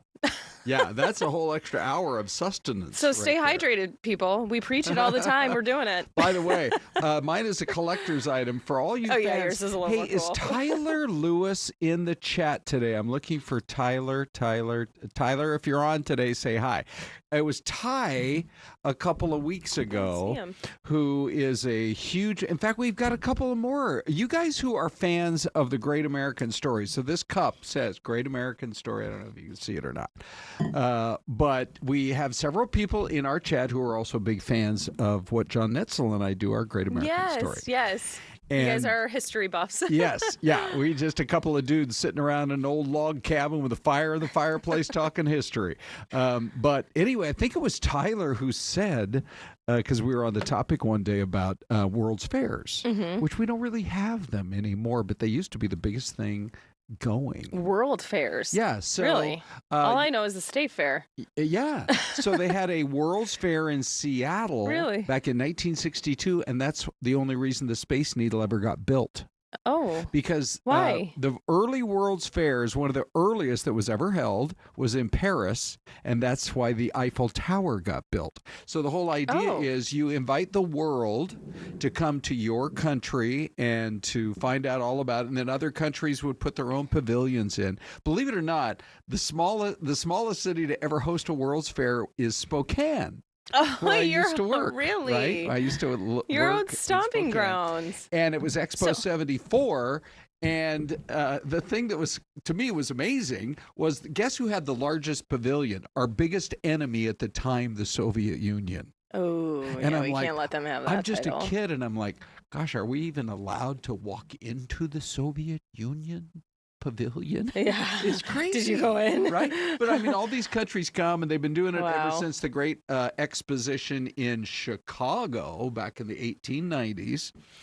Anyway, because of that suggestion, I guess I don't see Tyler on today. I don't. But we actually are getting ready to tape our next episode, and it's going to be the history of World's Fairs. Okay. So you'll be able that'll to be a find fun out one. all about Oh, it for good. sure. Yeah, I don't see him in the chat today. Hey. What's with the hot mic thing? We What's know that? the mics are on. Yeah? Okay. That's so funny. Hooner and Des, good morning, Good says morning, Linda, one of our Mike. very loyal viewers out there. Now, we need to have you do a road trip, Des, Sorry, I and keep go getting out there this. and see how pretty it is out in the Gila Valley. There's a Yeah. 10,000-foot mountain right up above the town. So you have Safford and Thatcher and Pima, and then you have Mount Graham that's actually more than 10,000 feet. Wow. Have you And- hiked it? I haven't hiked it, but I've been out many tians. It's just one of my favorite parts of Arizona. And so Linda's out there. We appreciate you. Hey, Let's Linda. see here. Emperor Van says, my grandma was a cigarette lady at the Space Needle. Wait, what does that mean? She was selling them or smoking them? Well, they used Probably to have, a little of both, right? They used to have cigarette You gotta know you have a ladies. good product. They used to have cigarette ladies that walk around with these trays selling cigarettes. Okay. You know, yeah, this is back 'cause, in like everybody's the 50s more, but the when everyone- 60s. That is an amazing story. That Wow. is super cool. Linda's like, yeah, they had a Wonder World's if there's- Fair in she's- St. Louis. She's got to have some good photos. Yeah. Oh, yeah, for sure. And Mike says, you know, they have them every 5 years. The next one's supposed to be in Japan. Mm-hmm. And yeah, they call them World Expos now instead of World's Fairs. But anyway, we digress. Really cool. The big news this morning is interest rates are coming down. And the question is, how low will they go? Oh, keep going. Low, right? Keep those things going down. Here is the chairman of the Federal Reserve. He just took the microphone. This is Jerome Powell going to announce this. You're going to be able to watch it, listen live. Here we go. Higher tariffs have begun to push up prices in some categories of goods, but their overall effects on economic activity and inflation remain to be seen. A reasonable base case is that the effects on inflation will be relatively short-lived, a one-time shift in the price level. But it is also possible that the inflationary effects could instead be more persistent, and that is a risk to be assessed and managed. Our obligation is to ensure that a one-time increase in the price level does not become an ongoing inflation problem. In the near term, risks to inflation are tilted to the upside and risks to employment to the downside, a challenging situation. When our goals are in tension like this, our framework calls for us to balance both sides of our dual mandate. With downside risks to employment having increased, the balance of risks has shifted. Accordingly, we judged it appropriate at this meeting to take another step toward a more neutral policy stance. With today's decision, we remain well positioned to respond in a timely way to potential economic developments. We will continue to determine the appropriate stance of monetary policy based on the incoming data, the evolving outlook, and the balance of risks.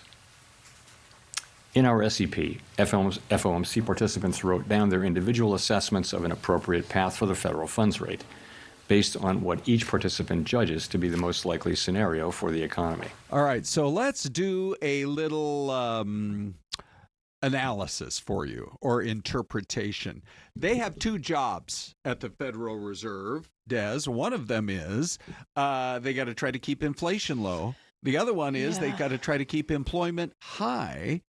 And, they've been waiting and waiting to see if tariffs were going to really jack up inflation. And it's not like we're seeing those 10% spikes that we saw during COVID. Right. But we're still running 2.5% to 3%, kind of right in that range. But we've all been seeing the layoffs.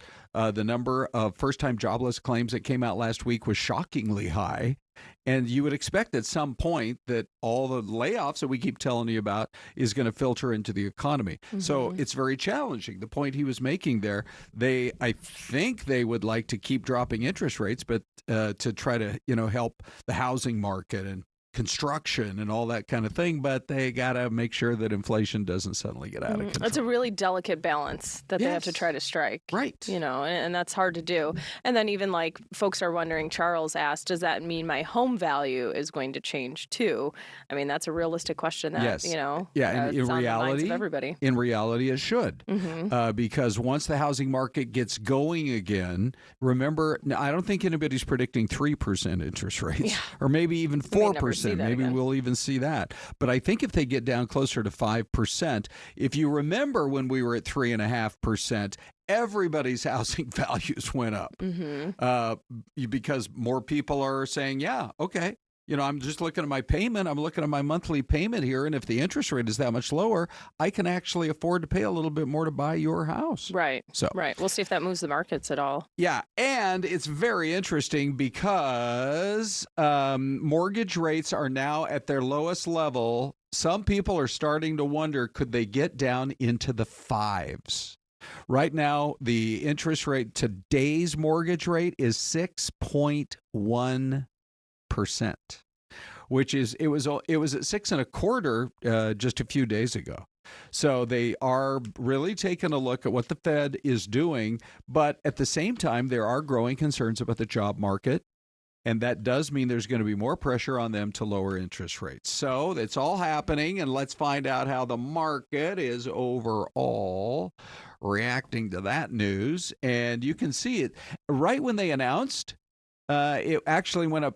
The Dow was up 500 points. It's currently up about 250. What's that? I said, so it likes that news. Dropping rates it does. A little. Well, and maybe the other surprise that came out was that there's an indication they might be willing to drop interest rates 2 more times. And that's why people are like, hey, man, 6% is sure better than 7% on a mortgage. But if you can get it closer to 5 or 5.5, I think that could maybe make a big difference. Yeah. And that factors into your bigger purchases, like we mentioned, like buying a home, a vehicle. That's a bigger purchase. Yes. What are auto loans sitting at right now? That's a good point. I feel like they're all over the map. Yeah. Right? And then you have realistic questions, though, from people like in the chat. They're like, well, gas is still $4 a gallon, so that's been killing me softly, says Jared. And I read a story. It's like all of a sudden they're $4 again. And I read a story yesterday that said there's another refinery that might shut down. Apparently they're feeling, this is in California, and it's unique to California, but we're totally dependent on California because we have never built any major refineries here in our area. Mm-hmm. And so it has to come out of that pipeline. And apparently with some of the new laws they've put in, the refiners are like, then we don't have to do business there. We have refineries in other parts, but it doesn't help Arizona if you got a refinery in Louisiana. Right. Or costs more to transport it to get it here. Yes. So, yeah. Right.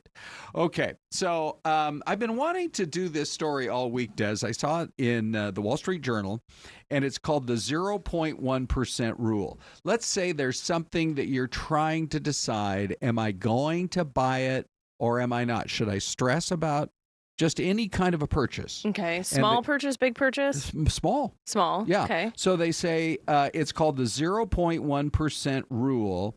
And if you figure out what your worth is, your financial worth, I'm going to give you, for instance, here in a second, you shouldn't sweat it if the dollar amount is 0.01% of your overall net worth. Oh. So I'll give you a for instance so it can make sense. Let's say that you the equity in your house is $50,000. Okay. Say you bought your house at $425 and now it's worth $475. Okay. So you're worth, that's part of your net worth is $50,000. And let's say you got a 401k at work and you have $10,000 in it. Okay. Now I'm up 60. So there you are. You're at 60. The amount then of 0.01% is $6. Okay. So if you are thinking, do I really need that whatever it is? Yeah, that's at the store. If that's that $6 drink from the gas station. That's a great point. Yeah. People are like, do I really need that $6 cup of coffee? Mm-hmm. Right? Yeah. Yeah. Okay. Yeah. There's your trip to Starbucks. Yes. if that's what your net worth is, $60,000, then they're saying it's okay to have purchase that cup of coffee and don't stress about it. But on the other hand, if there's something that you're already looking at the credit card bills a little bit high and you're like, gosh, I'd really like to buy that $50 item on Amazon or whatever, that's too high. That's too high. That you one, should wait. Back off from. I still feel guilty about the coffee, though, Ron. I don't think I could follow. I'm like, no. Did mommy deserve it? It's like every once in a while. So what do you? But that's interesting. Yeah. So how much are you spending on a cup? Cup of Joe? Is it around $6? That's pretty close, right? A little more than because I get like the cold foam. So when I get it, it's like my treat. Do they charge extra for the cold foam? Oh yeah. It's $1.25 extra now on top of the drink. Yeah. And a pump of syrup is $1.25 too. Yeah. It went up across the board. So my cup was like a little over $8. So here's what you So have I to got do. like their medium. I got a grande. All right. So. We're going to take a break. We're having fun So it was more talking than about 0.1. it. That's for sure. You guys can join the chat. We'll be back right after this.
All right, Mystery Cam time. Don't forget, here in our 11:30 fun half hour, Ron and Dez. That is a pretty sleepy little downtown. I'm seeing the guy there in the blue pickup truck come on by, followed by a guy in a gray pickup truck. I mean, here's your traffic report. I wonder where this is. We would love to get your guesses. By the way, Charles David is like, you know what? I used to love Sanka and Folgers Crystals. Now, there's a way to save a little bit on the coffee right there, huh? What is Sanka? And I think it was like instant coffee. I think it's the thing you put your scoop your spoon in. Yeah. The crystals come out and you just stir it up and heat it up. Oh. Let's see here. Who else is talking? Okay, we got Little Philosophy with Iowa. Oh, are you looking for guesses? Yeah, Charles sure, thinks Kansas. B. Miguel, maybe Texas. I actually think this looks like a portion of like upstate New York. Really? Yeah. Because I'm right with Brandon. I think I'm going to go for Texas. So you want to go with New York? Yeah. Looks like an Albany-ish or a small town outside of there to me. It does look. I mean, I hope if the camera spins around to the other side, you at least got a Circle K or something going on in that town. Well, if it's New York, I'll tell you don't. No Circle K's up there. All right, we have 7-Elevens all over, actually. Yeah. And do you have... And I think it's so weird because, like, they're, everywhere back, like, in the Northeast, and we don't have any here. Do you have Dunkin's back there? We have Dunkin' Donuts? Yep, and then Western New York area is like Tim Hortons. That's basically Dunkin' Donuts. Straight out of Canada. Yeah. Okay, let's see what happens. Our neighbors to the north. And, hold on here. Hold on. I got your camera right there. Which one is that? This one? Yeah. Okay. We're switching things up. It's Pittsburgh, Kansas. Interesting. Okay. So we did have a guest for Kansas from Louis. Oh, is that right? Yeah. Louis. And Charles. Oh, that's so great. Charles was right, too. Okay, guess what? We're going to do an Ask AI now. I know, call me crazy, but... What are you going to ask? I'm going to ask, ready here. Hold on here. First, I have to ask if he's... Hello, are you there? Hi there. Yes, I'm here. Okay, good. Oh, he's got a pleasant voice. Yeah. I like him for sure. I like him. Okay, so here we go. Yeah, my question to you is, what is Pittsburgh, Kansas known for? Pittsburgh, Kansas is known for its rich mining history and its role in the coal industry. It's also home to Pittsburgh State University, which is a significant part of the community. Anything specific you'd like to know? Sure. What's the student population of Pittsburgh State University, and do they have a football team? Oh, he's thinking. Pittsburgh State University has around 5,774 students. And yes, they do have a football team. The Gorillas. They're quite popular and have a strong tradition in NCAA Division II football. Anything else you'd like to know? Oh, they're D2. Okay. Anything else you want to know about them, Des? Yeah, that's all right. Do they have any of the popular convenience stores? I'm talking 7-Eleven, Circle K, Dunkin' Donuts. You tell me. What do they got? It's too much. Pittsburgh has a few local convenience stores like Snack Attack and a Sinclair gas station. There's also a Walmart neighborhood market. Oh, Walmart. Okay. All right. Well, that, ladies and gentlemen. As long as you got a Walmart. Yeah. You got everything you need. More than you ever wanted to know about Pittsburgh, Kansas. It's actually. Their colors are red, gold, and white. Like it looks like they wear got the gold pants, the red jersey. Sure. So there you go. Yeah. If you were curious to see their colors. Oh, yeah. Yeah. We got to figure out a way, Dave, Big D, by the way, is joining us right over there. Good morning, Dave. We got to figure out a way that we can plug in a laptop so we can show the team colors. I don't mean for today. I mean at some point in the future of the Gorillas. I love it. Pittsburgh State. Now I'm going to pay attention to their scores. Yeah, they play Saturday at 4 p.m. They got a big game? I don't know. It's some team with the tiger logo. The Tigers of some sort. Yeah, right. GV. I wonder what that is. Yeah, I don't know. Grand Valley or something. Who knows? My alma mater, Washington, is playing Washington State in the Apple Cup. Oh, that's a big game. It's like the 114th. That's the game. Oh. Yeah. It would normally be the game, except next Saturday, then we play Ohio State. Oh, okay, at never mind. Husky That's the game. Stadium. That's an even bigger game. So on the road. Anyhow, Des, we're just talking a little bit about kind of money-saving efforts, and you guys can join in the chat too. I liked how now I'm trying to remember who it was, but basically saying the only problem with the 0.01%, like we were just talking about, is you start to add it up on an everyday basis, and maybe you do it twice a day, or maybe it's like you and your husband, or you and your boyfriend or girlfriend or whatever, and you're, now it's $12. Yeah, okay, I found it. Mike Fernandez. Mike said that, yeah. And then you start adding that up by the week, and you're starting to get into some he goes money. $6 isn't much on its own, but if you do that every day, how much is that per month? Mm-hmm. So if you grant yourself a couple of $6 routines, and now you're at $12 a day, or how many times per month, it adds up. Yeah. For sure. Yeah. Right. Yeah, my husband doesn't like when I yell at him for stuff like that. Now, why would you do you give him some advice though when it comes to the spending, or what? Well, he likes to go and pop into a QT and get his Monster Energy drinks. Okay, nothing wrong with that, right? No, and I don't know what they are, and sometimes they're like maybe they're 2 for $6 or whatever the case is. But I'm like, don't do that. If you want some, I'll just buy a case for $20 for how many, and it's $3 a can or whatever. Way, though, Des. I can't. If let's say I'm at store X. Yeah.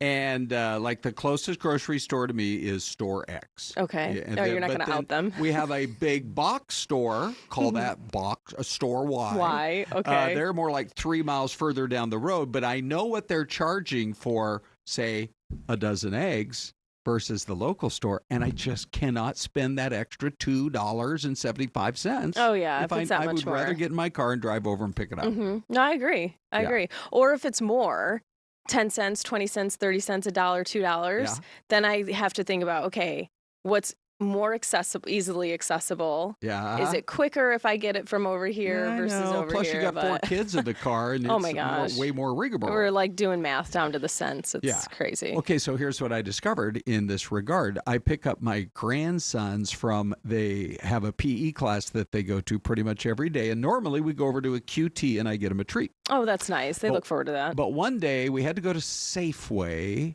And so I said, well, we'll just go in and I'll get you, a candy bar or something in there from the Safeway. Mm-hmm. We walked in, and you expect any more at a convenience store, whether it's Circle K or QT or Tim Hortons or Dunk, what you're going to pay just for a normal candy bar, you're going to pay like $2.89, right? Of course, yeah. Or it's like 2 for $5.75. Mm-hmm. Oh my gosh. But you get 2. Yeah, but we walked into the Safeway, and the little candy aisle right at the checkout, there was a big box of Whoppers for $1.57. Oh, and yeah. I'm like, we're going to be going to Safeway for treats a little more And do they often. care if they're going to Safeway or... They don't care. Yeah, they don't care. As long as they get it. As long as they get the goods, Yeah. Des. As long as they get the goods. I'm with you. All right. So, hey, we did want to update everybody on a couple of stories that have been in the news a lot the last few hours. We did get the all clear from Phoenix Police. There was a report of a suspicious package over there by Turning Point. And so they actually launched the bomb squad to just make sure that everything was copacetic. And it turned out that it was false alarm. Everything's fine. We did see that one guy, so disturbing, who was literally stomping through like the balloons and the cards and the flowers that had been left there in memory of Charlie Kirk. That guy got arrested, by the way. But in this case, it just looks like somebody left something there. Who knows? Maybe accidentally. Could have possibly been a homeless person. We're not quite sure. But they sent the bomb squad out, and they gave it the all clear. So, from a overall standpoint, I feel like that's pretty good. Yeah. Yeah. Absolutely. I mean, thank goodness we have things going there. And people that are vigilant, and report those things. Yeah. It's always when you see something, say something. I guess you got to zip over to the What? I'm just laughing at you pulling us up on camera while I'm trying to get a mic. Well, I mean, we only have that one camera shot. But Go to the empty chair. Go ahead, Des. Hey, this is guest. I'm just This is our invisible friend today. You know what we decided? I'm just kidding. I really don't care. I just was thinking, gosh, I hope I shaved my underarms last night. Well, we decided that's going to be the chair for our new AI robot over there. Oh, that's a good idea. Yeah. So pretty Post soon them up right there. when we start asking AI, it'll be an actual robot with an attitude. Ron, I'm transparent. I really don't care if you're on the two shot. Okay, there well, we go. We got it on. Yeah, well, I just know you got to go get ready for the noon show here in about another minute. Yeah, so I'm going to dip out. It was fun, though. Yeah, okay. Always All right. great hanging out with you, Des. Be sure to watch Fox 10 News at noon, which, by the way, you can keep watching on the Fox local app. Yeah, don't leave Ron. Yeah, Ron's for not going sure. anywhere. Let's see what else. We do need to talk about what's been going on in one particular school district. You know, there's a lot of, I think, some real frustration on the part of parents, teachers, and more. What's going on out there at Kyrene? Schools are more than demographics. Schools are heart. They are community. They are our soul. They are worth fighting for. It is my second home and has my family. I've been a student there for 5 years and have had an amazing experience. The teachers are so nice and they will lift you up when you are sad, and they see to the best of your abilities and work with you to be the best person that you are. I think it's always really poignant. But look at this map. Is this even possible? From Del Norte to La Mariposa, all the way over to De La Colina and some of the others, there's a list of as many as 9 schools with declining enrollment that might have to go into shutdown mode. I'm told that one of those schools is apparently going to get repurposed as a accelerated learning school. But nevertheless, it's just you feel for these parents. We are dealing with the demographics that we're dealing with, especially, you know, some neighborhoods. Yeah, sure, there are some booming neighborhoods with lots of new families moving in, and you probably will see some new schools built there. But in older, more established neighborhoods where maybe at one time there were young kids, and, you know, now the kids have grown up and moved away and on to their own lives. And you got mom and dad as empty nesters or whatever it might be. And so the demographics just get a little bit more challenging in a number of school districts. So Kyrene is designed to serve 20,000 students, and currently they have about 12,000 enrolled. And with the current trends, they're saying that number most likely will continue to drop, maybe not as precipitously, but they're going to hold some other meetings, and we'll keep an eye out for you, because there's the map one more time on both sides of the I-10 over into the Ahwatukee foothills area and across over toward Tempe. The thing about it is they have always had such a good reputation. You would for years and years, and this has, I think, nothing really to do with the reputation of the schools. Kyrene still has a great reputation. You'd hear people say, oh, you're in the Kyrene school district, you're doing well. You've got great schools and great teachers there, but it's tough, that's for sure, seeing what they are going through. All right, that's it for today. See you tomorrow.